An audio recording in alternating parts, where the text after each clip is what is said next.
Dear students, मैं आज आपको मैनेजरियल इकोनॉमिक्स का टॉपिक इलास्टिसिटी ऑफ डिमांड पढ़ाने जा रहा हूँ। लेकिन इलास्टिसिटी ऑफ डिमांड पढ़ने से पहले आपको मैंने लॉ ऑफ डिमांड पढ़ाया था, उसको मैं एक बार फिर से डिफाइन कर देता हूँ।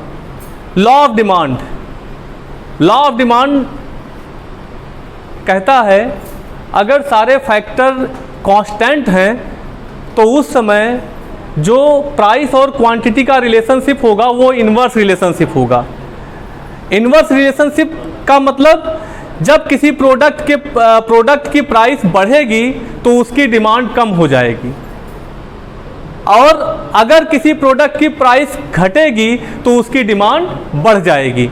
इसका मतलब law of demand state that if the price of commodity increases quantity demanded will fall, and if the price of commodity fall quantity will increases। Elasticity of demand कहता है percentage change in the price of the commodity leads to percentage change in the quantity demanded.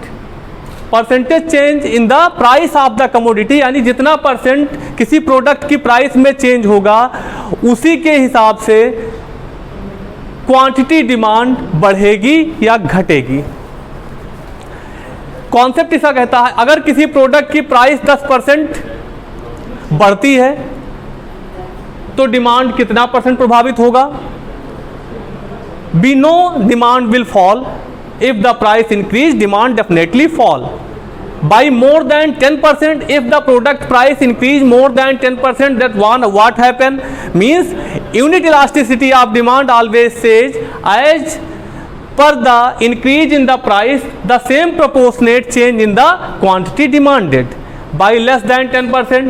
अगर किसी product की price 10% से ज़्यादा कम घटती है तब क्या प्रभाव पड़ेगा, यानी less than unit elasticity of demand.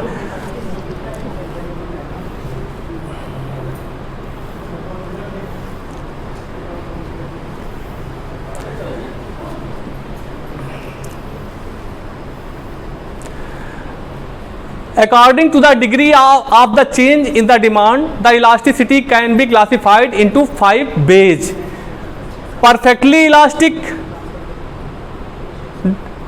inelasticity यानी relatively elastic, unit elasticity, relatively inelastic and perfectly inelastic।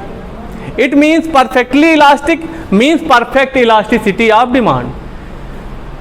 Perfect elasticity of demand equal to proportionate change in the quantity demanded upon proportionate change in the price। It means perfectly elastic demand says that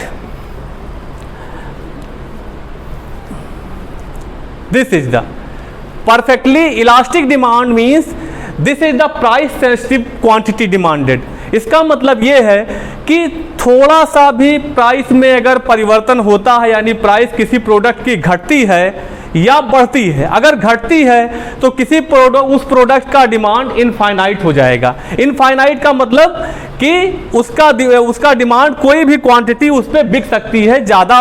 अगर उसी product की price घटती है या बढ़ती है तो उसकी डिमांड जीरो हो सकती है। तो इसीलिए कहा गया elasticity of demand equal to infinite. It means percentage change in the price of the product leads to percentage change in the quantity demanded, that become infinite.